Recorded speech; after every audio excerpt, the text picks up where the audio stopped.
നമ്മളോടൊപ്പം നിമിഷ ചേരുന്നുണ്ട്. നിമിഷ, ഇപ്പോൾ സ്ഥലത്ത് മഴ പെയ്യുന്നുണ്ടോ? എന്തെങ്കിലും കൂടുതൽ വിവരങ്ങൾ കിട്ടിയിട്ടുണ്ടോ നിമിഷ? സാറേ, ഞങ്ങളിവിടെ ഒറ്റപ്പെട്ട് കിടക്കുന്ന അവസ്ഥയാണുള്ളത്. നിമിഷ, പേടിക്കേണ്ട. ഒരു 10-15 മിനിറ്റിനുള്ളിൽ രക്ഷാപ്രവർത്തകർ അവിടെ എത്തും. അവിടത്തേക്ക് അടുത്തുകൊണ്ടിരിക്കുകയാണ്. ഇടയ്ക്ക് വരുന്ന വഴിയിൽ ഒരുപാട് തടസ്സങ്ങളുണ്ട്. അതുകൊണ്ടാണ് അവർക്ക് അതിലേക്ക് വളരെ വേഗം എത്തിച്ചേരാൻ കഴിയാത്തത്. അവർ 2 തവണ ശ്രമം നടത്തി. നിമിഷ, വിഷമിക്കേണ്ട, അല്പസമയത്തുള്ളിൽ അവരവിടെ എത്തും. ഇപ്പോൾ അവിടെ നിന്ന് കാണാൻ കഴിയുന്ന കാഴ്ചകൾ കൂടി ഒന്ന് പ്രേക്ഷകരോട് പറയുമോ? നമ്മുടെ ബന്ധുക്കളെ കാര്യത്തിൽ അന്വേഷിക്കുന്നുണ്ട്.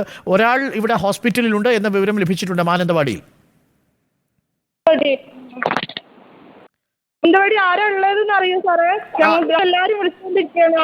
ഒരാൾ ഇവിടെ ഞങ്ങൾക്ക് കിട്ടിയിട്ടുള്ളൂ. ഓക്കെ, ആ വിവരം ഇപ്പോൾ പങ്കുവയ്ക്കാം. നമ്മൾ നോക്കിക്കൊണ്ടിരിക്കുന്നതേ ഉള്ളൂ. വിഷമിക്കേണ്ട, അവർ സുരക്ഷിതമായിട്ടുണ്ടാവും. ഈ നിമിഷയുടെ ഭർത്താവിന്റെ ബന്ധുക്കൾ, ഹസ്ബൻഡ് കൂടെ ഉണ്ടോ ഇപ്പോൾ നിമിഷയുടെ? അപ്പൊ ഇവിടുന്ന് പോയി സാറേ, വണ്ടി എടുത്തിട്ട് പോയി. മുണ്ടക്കൈ ഭാഗത്ത് കുറച്ച് ആളുകൾ പെട്ടിട്ടുണ്ട്. അപ്പൊ അവരെ രക്ഷിക്കാൻ വേണ്ടിയിട്ട് അവർ കുറച്ച് ആൾക്കാർ വണ്ടി എടുത്തിട്ട് ഇവിടുന്ന് പോയിട്ടുണ്ട്. പോയിട്ടുണ്ട്, അങ്ങോട്ട് പോയിട്ടുണ്ട്. നിമിഷയുടെ കുടുംബത്തിൽ എത്ര പേരുണ്ടായിരുന്നു അവിടെ ഈ ഒലിച്ചുപോയ വീട്ടിൽ? മുകളിൽ നിന്ന് കാണാൻ പറ്റുന്നുണ്ടോ ആ വീട്? ഇല്ല സാറേ, വീട് ഇരിക്കുന്ന സ്ഥലം പോലും അറിയണില്ല. ഫുള്ള് വെള്ളമാണ്.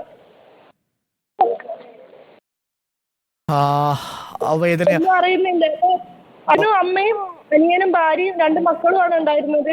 അതില് അനിയന്റെ ഭാര്യനെ മാത്രം കണ്ടു എന്നുള്ളത് റിപ്പോർട്ട് കിട്ടിയിട്ടുണ്ട്. അതെ അതെ അതെ, ആ വിവരമാണ് ഇപ്പോഴും നമുക്കും കിട്ടിയത്. നിമിഷ, ഒരു കാര്യം കൂടി നിമിഷ, എന്തായാലും അവിടെ എത്തും. ഇപ്പോൾ നിമിഷം നിൽക്കുന്ന സ്ഥലത്ത് എത്ര പേരുണ്ട്? പേരുണ്ട് സാറേ, ഞങ്ങളിവിടെ ഒരു കോട്ടേഴ്സിലാണുള്ളത്. എവിടെയാണുള്ളത്? 12 പാടി ബംഗ്ലാവിലാണുള്ളത്. ഇവിടെ എസ്റ്റേറ്റ് അസിസ്റ്റന്റ് മാനേജറിന്റെ ബംഗ്ലാവിലാണ് ഞങ്ങളിപ്പോ ഉള്ളത്.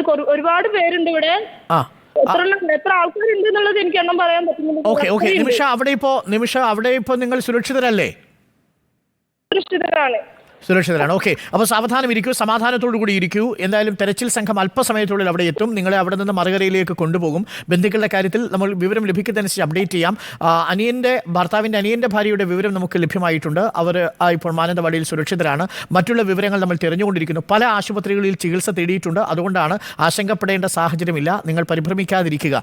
എല്ലാവരോടും നമുക്ക് പറയേണ്ടത് അതാണ്. പക്ഷേ വരുന്ന ദൃശ്യങ്ങൾ നമ്മളെ ഭീതിപ്പെടുത്തുന്നു. മുണ്ടക്കൈ ഗ്രാമത്തിൽ ഉള്ള മനുഷ്യരുടെ അവസ്ഥയാണ് ഇപ്പോൾ ഏറ്റവും കൂടുതൽ ദുഷ്കരമായിട്ടുള്ളത്. അവിടെ പൂർണ്ണമായും ഒറ്റപ്പെട്ട് നിൽക്കുന്നൊരു സാഹചര്യമുണ്ട്. ചൂരൽമല പുഴ പൂർണ്ണമായിട്ടും കരകവിഞ്ഞൊഴുകുകയും ആ പുഴയുടെ കുറുകെ ഉണ്ടായിരുന്ന ഒരു പാലം തകർന്നു പോവുകയും ചെയ്തു. ആ പാലം ഇല്ലാതെ മറുഭാഗത്തു കൂടി ഒരു ചെറിയ ഇടവഴിയിലൂടെയാണ് ഇപ്പോൾ ആളുകൾ അവിടേക്ക് എത്തിച്ചേരുന്നത്. റിപ്പോർട്ടറിൻ്റെ വാർത്താ സംഘവും ഈ രക്ഷാദൗത്യത്തിനോടൊപ്പം തന്നെ അവിടേക്ക് എത്താൻ വേണ്ടിയുള്ള ശ്രമം നടത്തുന്നുണ്ട്. അതീവ ദുഷ്കരമാണ് ഈ യാത്ര. പ്രേക്ഷകർക്ക് കാണാം, വലിയ മരങ്ങൾ വഴിയിൽ കടപുഴകി കിടക്കുന്നത്. ആ മരങ്ങൾ മുറിച്ചു മാറ്റാൻ വേണ്ടി തീവ്ര ശ്രമം നടത്തുന്ന കാഴ്ചയും പ്രേക്ഷകർ കാണുന്നു.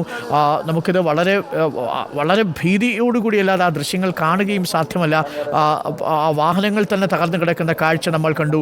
ആ മണ്ണും ചെളിയും നിറഞ്ഞിരിക്കുന്ന ഭാഗം പ്രേക്ഷകർ കാണുന്നു. പക്ഷേ ഏറെ പ്രധാനപ്പെട്ട കാര്യം, അപകടം നടന്ന മണിക്കൂറുകൾക്കുള്ളിൽ തന്നെ NDRF സംഘത്തിന് അവിടെ എത്താൻ സാധിച്ചു. പക്ഷേ അപ്പോഴും മുണ്ടക്കൈ ഗ്രാമം പൂർണ്ണമായി ഒറ്റപ്പെട്ടു. ഇതാണ് അല്പസമയം മുമ്പ് മുണ്ടക്കൈ ഭാഗത്തേക്ക് പോകാൻ ശ്രമിച്ച രക്ഷാപ്രവർത്തകർക്ക് തിരിഞ്ഞോടേണ്ടി വന്നത്. വളരെ ശക്തമായ മലവെള്ളപ്പാച്ചിൽ വീണ്ടും ഉണ്ടായി. ആ ഭാഗത്ത് റിപ്പോർട്ടറുടെ വാർത്താ സംഘം അടക്കം തിരിഞ്ഞോടേണ്ടി വരുന്നൊരു സാഹചര്യമുണ്ടായി. ആ ദൃശ്യങ്ങൾ പകർത്താൻ നമുക്ക് സാധിച്ചില്ല. ഇപ്പോഴും ട്രീ വാലി റിസോർട്ടിലും ഒപ്പം ഈ മുണ്ടക്കൈയിലുള്ള പാടിയിലുള്ള അസിസ്റ്റന്റ് മാനേജറുടെ ഓഫീസിന്റെ പരിസരത്തുമായി നിരവധി ആളുകൾ കുടുങ്ങിക്കിടക്കുകയാണ്. അവർ നമ്മളെ വിളിച്ച് സഹായം അഭ്യർത്ഥിക്കുന്നുണ്ട്. തീർച്ചയായും നിങ്ങളിലേക്ക് രക്ഷാപ്രവർത്തകർ എത്തുന്നു. പലയിടത്തും വൈദ്യുതി ബന്ധം തകർന്നിട്ടുണ്ട് എന്നാണ് നമുക്ക് ദൃശ്യങ്ങളിൽ നിന്ന് മനസ്സിലാകുന്നത്. ഇപ്പോൾ സാനിയോ മനോമി അടക്കം വെള്ളാർമലയിൽ നിന്നുള്ള ദൃശ്യങ്ങളാണ് പ്രേക്ഷകർ കാണുന്നത്. ഒപ്പം തന്നെ ചൂരൽമലയിൽ നിന്നുള്ള ദൃശ്യങ്ങൾ നമുക്ക് കൊടുക്കാം. ദീപക് മോഹൻ, ഈ പോത്തുകളിൽ നിന്നുള്ള നാസർ ഇങ്ങോട്ട് വിളിച്ചിട്ടുണ്ട്. നാസർ ഒരു വിവരം അറിയിക്കുന്നു. നാസർ, എന്താണ് ഏറ്റവും ഒടുവിൽ അറിയിക്കാനുള്ള വിവരം? സാറേ, ഞങ്ങളിപ്പോ മുണ്ടേരി കൃഷ്ണം അതിന്റെ ബൗണ്ടറിയിലെത്തി. പക്ഷെ ഒരു കാരണവശാലും ഈ കുത്തൊഴുക്കലിലെ പുഴ കടക്കാൻ ഞങ്ങൾക്ക് പറ്റുന്നില്ല. അവിടെ ഒരു 7 ബോഡി അവിടെ ഉണ്ട്. ഇപ്പൊ ഒരു ബോഡിയുടെ പാർട്ട് ഇവിടെ കിട്ടി. മുണ്ടേരി ഭാഗത്താണോ? മുണ്ടേരി ഭാഗത്ത്, മുണ്ടേരി കൃഷിഫാം. അത് നേരത്തെ നമ്മൾ പറഞ്ഞ കോളനിയിലുള്ള മൃതദേഹങ്ങളുടെ കൂടെയുള്ളതല്ലേ? അതെ, എനിക്കറിയില്ല. കോളനിയിൽ 7 ബോഡിയാണ് ഉള്ളത്. ഇപ്പൊ ഓരോ എന്തായാലും പറയാ, മനസ്സിലായി. ഇപ്പം എന്തായാലും വെള്ളത്തിന്റെ ഒഴുക്ക് നിലച്ചിട്ടില്ല. മറുകരയ്ക്ക് പോകാൻ സാധിച്ചിട്ടില്ല ഇപ്പോഴും, അല്ലേ? കഴിഞ്ഞിട്ടില്ല, ഇതുവരെ കഴിഞ്ഞിട്ടില്ല. ഞങ്ങൾ എല്ലാവരും ഇവിടെ ഉണ്ട്, പഞ്ചായത്ത് പ്രസിഡന്റ് ഉണ്ട്, എല്ലാ ആളുകളും ഇവിടെ ഉണ്ട്. ഓക്കെ, എന്തായാലും നിങ്ങൾ തയ്യാറെടുത്തിരുന്നോളൂ. നമുക്ക് രക്ഷാദൗത്യം എത്തുന്നു. നിങ്ങൾ എന്തായാലും പുഴയിൽ ഇറങ്ങാൻ ശ്രമിക്കരുത്, കാരണം നിങ്ങളുടെയൊക്കെ സേവനം അവിടെ ആ ഘട്ടത്തിൽ ആവശ്യമുണ്ട്. നാസർ സുരക്ഷിതമായിരിക്കുക. മറുഭാഗത്ത് മുണ്ടക്കൈ ഭാഗത്തേക്ക് എത്തുക എന്നതാണ് ഇപ്പോഴത്തെ ഏറ്റവും ദുഷ്കരമായ കാര്യം. Deepak, thank you Nasar. നമുക്കൊപ്പം സാനിയോ തുടരുന്നുണ്ട്, ദീപക് മോഹനുമുണ്ട്. സാനിയോ നിൽക്കുന്ന പ്രദേശത്താണ് ഈ ദൃശ്യങ്ങൾ എന്ന് മനസ്സിലാക്കുന്നു. അവിടെ വലിയ മരങ്ങൾ വീണ് കടപുഴകി വീണ് തടസ്സം സൃഷ്ടിച്ചിട്ടുണ്ട്. ഇതിനടിയിൽ ആളുകൾ കുടുങ്ങിക്കിടപ്പുണ്ട് എന്ന സംശയത്തിലാണോ ആ മരങ്ങൾ ഇപ്പോൾ മുറിച്ചു മാറ്റുന്നത്? അതെ അരുൺ, അങ്ങനെ തന്നെയാണ്. കാരണം ഇവിടെയൊക്കെ വീടുകൾ ഉണ്ടായിരുന്നു. മാത്രമല്ല മുകളിലെ വീടുകളിൽ നിന്നൊക്കെ ആരെങ്കിലും ഒഴുകി വന്നോ എന്നതടക്കമുള്ള സംശയവുമുണ്ട്. അതുകൊണ്ടാണ് ഈ മരങ്ങളൊക്കെ മുറിച്ചു മാറ്റിയുള്ള ഒരു പരിശോധന നടത്തുകയാണ്. പുഴയ്ക്ക് വീണ്ടും ഒഴുക്ക് കൂടി എന്നാണ് നാട്ടുകാർ പറയുന്നത്. അതായത് വെള്ളത്തിന്റെ നിരപ്പ് ഉയർന്നിട്ടുണ്ട്, ശ്രദ്ധിക്കണമെന്നാണ് നാട്ടുകാർ പറയുന്നത്. ഇത് ഈ നിരപ്പ് ഇവിടെ ഉയർന്നാൽ അത് ചാലിയാറിൽ മൊത്തത്തിൽ നിരപ്പ് ഉയരും. അത് മലപ്പുറം ഭാഗങ്ങളിലേക്കടക്കം നിലമ്പൂർ ഭാഗങ്ങളിലേക്കടക്കം കൂടുതലായി ശക്തമായ ഒഴുക്കുണ്ടാകാനുള്ള സാധ്യതയുണ്ട്. ഇപ്പോൾ നേരത്തെ പോലെയല്ല, നല്ല ശക്തമായി പുഴ കുത്തി ഒഴിവുണ്ടായി കാണാം. ഇവിടെ ഒരു പുഴ ഉണ്ടായിരുന്നില്ല എന്നത് യാഥാർത്ഥ്യം. കാരണം ഈ പുഴ ഇപ്പോൾ വഴിമാറി ഒഴുകിയ ഒരു പുഴയായതാണ്. അത് കുത്തി ഒഴുകുകയാണ്. അതിന് ചുറ്റിലും കെട്ടിയിരിക്കുന്ന വടത്തിൽ പിടിച്ചുകൊണ്ടാണ് NDRF സംഘമടക്കം അപ്പുറത്ത് പോയി തിരച്ചിൽ നടത്തുന്നത്. 12 മൃതദേഹങ്ങളാണ് ഈ വെള്ളാർമല ഭാഗത്ത് നിന്ന് ഇന്ന് രാവിലെ ഇതുവരെയും കണ്ടെടുത്തിരിക്കുന്നത്. അതിലൊരു പിഞ്ചുകുഞ്ഞിന്റെ മൃതദേഹവും ഉൾപ്പെടും. കൂടുതൽ ആളുകൾ രക്ഷപ്പെടുത്തിയിട്ടുണ്ട്.